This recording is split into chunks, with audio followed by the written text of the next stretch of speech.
अरे कुशल है क्या जी? अरे देखता नहीं है, सब देवघर जा रहा है, तुम घर में क्या कर रहे हो? अब बड़ी बढ़िया से कृष्णा, कन्हैया, राजेश, दिलो, लक्ष्मण, कुंदन, शंकर, हरिओम और बसंत बिहारी भी जा रहा है। चलो ना। ठीक है बाबा, हमू जा रहा लिए। प्रेम से बोलो शिव शंकर भगवान की।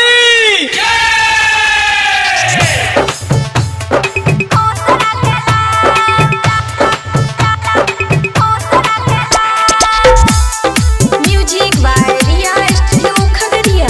Music by Vikas Bettiah.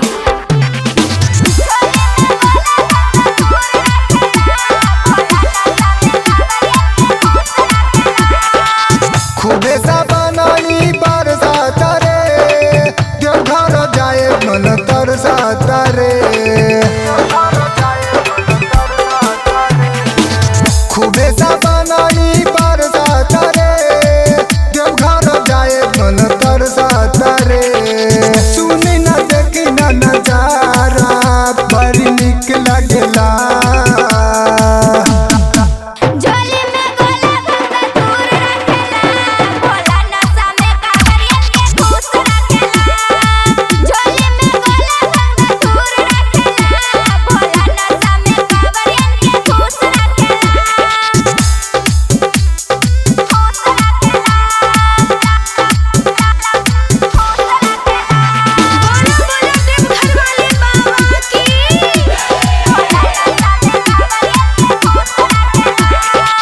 मनमा के लालसा त बूझी जब देवघर नगरिया में पहुंची।